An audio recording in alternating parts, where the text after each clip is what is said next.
Y a veces es complejo comprender esas imágenes que nos llegan, los titulares, las noticias que nos llegan desde Medio Oriente, por la lejanía geográfica seguramente, pero también por las diferencias culturales se nos hace complejo comprender. Así que los y las invito a prestar atención a este informe de Ayelén Oliva que nos va a dar elementos para poder comprender mejor lo que está pasando. Ayelén.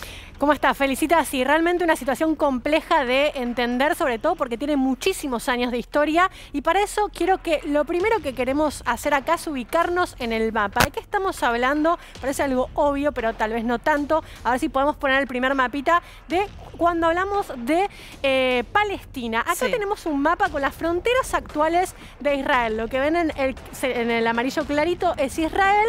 Los territorios ocupados por Israel son el tema de Cisjordania, que lo hemos marcado aquí, y el tema de la Franja de Gaza. Fíjense el pedacito que ocupa ahí. Jerusalén, chiquito, ahí disputado también entre Israel y Palestina, y tenemos los Altos de Golán, que es disputado también un territorio entre Siria e Israel. Bien. Pasemos a la siguiente, a la primera pregunta con todo esto de ¿cuándo se creó el Estado de Israel? Bueno, es importante entender que, de hecho, hoy cumplen 73 años porque se creó el 14 de mayo de 1948 y justamente se crea después de la partición de Palestina. Para eso quisiera ir al siguiente mapa, porque acá hay un dato importante. Fijémonos lo que era Palestina durante el mandato británico. En este caso teníamos bajo el mandato británico lo que tenemos en amarillo y verde, que es Transjordania, lo que después tomó el nombre de Jordania.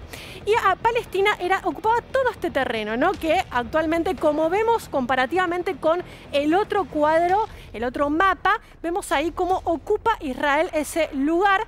¿Pero por qué? Porque se declara, después de justamente esta partición que se da cuando el Imperio Británico decide correrse de ese territorio, justamente hace una declaración donde pide que los dos sectores sean reconocidos, y ahí lo que definen es que el 56% del territorio palestino quede en manos de Israel. Algo que a los palestinos, por supuesto, no les gustó y no aceptaron esas condiciones. Al año siguiente, en el 49, del 48 al 49, van a una guerra, y en esa guerra Israel se queda con el 76% de todo este territorio. Entonces, ahí empezaron claramente las negociaciones para tratar de llegar a un acuerdo que justamente, digamos, empieza a reconocer a cada una de las partes.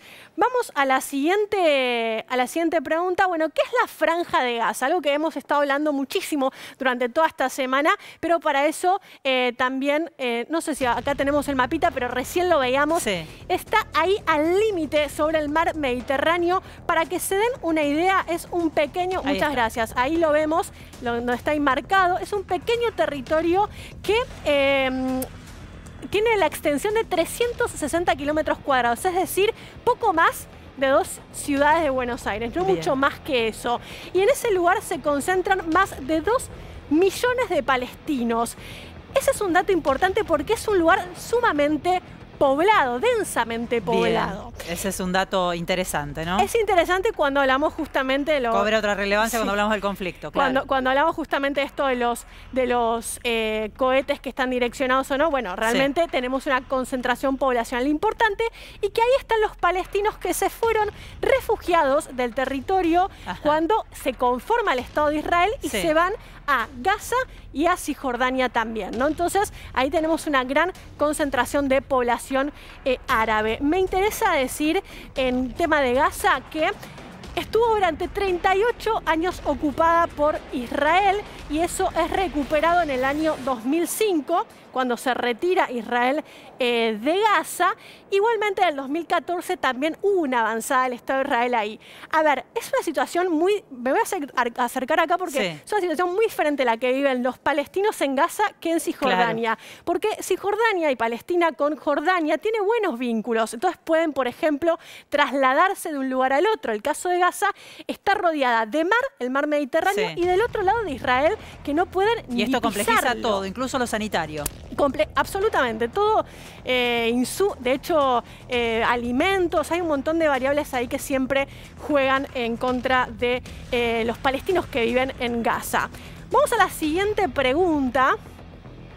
Bueno, acá podremos hablar largo, voy a Sí. decir una simple mención a esto de qué es Hamas y qué es la Organización para la Liberación de Palestina. ¿Por qué? A ver, porque de hecho cuando vemos en los titulares, lo que estamos viendo es Israel contra Hamas. Exacto. No estamos leyendo Israel contra Palestina. Sí. Vos lo preguntabas bien, Felicitas, el otro Te día. preguntaba, ¿hablar de Hamas es hablar de Palestina? Hablar de Hamas es hablar de Palestina. Hablar de Palestina no es solamente hablar de Hamas. Bien. Esa sería la respuesta. ¿Por qué? Porque tenemos dos divisiones. A ver, Hamas y la Organización para la Liberación Palestina, más conocida como OLP, son dos organizaciones políticas. Hamas tiene su brazo armado también funcionando muy fuerte en el territorio de Gaza, que lo que buscan es la conformación del Estado palestino. Mismo objetivo, diferentes formas de alcanzarlo. Podríamos sintetizarlo así, definitivamente. Quiero mencionar algunas cositas con el tema de Hamas. Hamas empieza de manera más pacífica y después se comienza a radicalizar, sobre todo a mediados de la década del 80 aproximadamente. Y la Organización para la Liberación de Palestina es un movimiento actualmente nacionalista y laico. Hamas es religioso, es musulmán. El tema de la Organización para la Liberación Palestina es laico y nació en el momento de los grupos de liberación nacional, sobre todo en el norte de África. De hecho, se estaban dando también en América Latina movimientos así similares. Nace también como tiene su pata armada a comienzos de los 60, 70. Ajá. Pero en el año 1993, el líder de la OLP, Yasir Arafat, reconoció al Estado de Israel e Israel reconoció a la OLP como el legítimo representante del pueblo palestino, dando inicio a los acuerdos de Oslo. Este punto es importante, ¿por qué? Porque cuando hablamos de la OLP es el actor con el cual dialogan, por ejemplo, el cual tiene una voz en la ONU, ¿no? Bien. No es el caso de Hamas, que es considerada por Estados Unidos y la Unión Europea una organización terrorista. Un dato más y pasamos a la siguiente. En el año 2006 hubo elecciones y las ganó Hamas.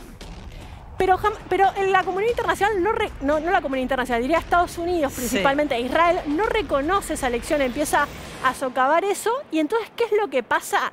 Hamas termina gobernando en la Franja de Gaza y la Organización para la Liberación de Palestina en Cisjordania. Y esa es la situación actual que tenemos. Digo, una división política importante ahí que se enfrentan y que tienen grandes contradicciones entre ellas. Muy claro. Vamos a pasar a la siguiente. Sí. ¿Por qué las protestas comenzaron en Jerusalén? Esto lo hablamos un poquito, Feli, el lunes pasado. Bueno, hay que entender, me gustaría ir al siguiente mapita, porque hay que entender que en este caso, cuando hablamos de Jerusalén, y hablamos sobre todo de la ciudad vieja de Jerusalén, la ciudad vieja tiene 1 kilómetro cuadrado, imaginémonos ahí lo estrecho que es el margen. Y en este caso, acá estamos viendo la ciudad vieja de Jerusalén. Fíjense, ¿por qué es tan conflictivo este territorio? Bueno, porque tenemos 3 religiones y 4 comunidades. En este caso tenemos la región o el barrio cristiano, el barrio musulmán, el barrio judío o hebreo y la región de Armenia. Está dividido en 4 comunidades. Aquí se dan parte de los enfrentamientos de los que hablamos a diario, de hecho, ¿no? me voy a acercar. Entre civiles. Disculpen que me estoy moviendo mucho, pero acá, esta es la zona donde vemos la mezquita de Al-Aqsa, que es donde tuvimos esos enfrentamientos que se dieron durante el día lunes, sobre todo, y también en el fin de semana, donde se dieron fuertes enfrentamientos. Jerusalén Oriental, lo ven ahí en verde, es la parte controlada por Palestina. Jerusalén Occidental, la parte controlada por Israel. Y ahí es donde se dan las tensiones. ¿Por qué?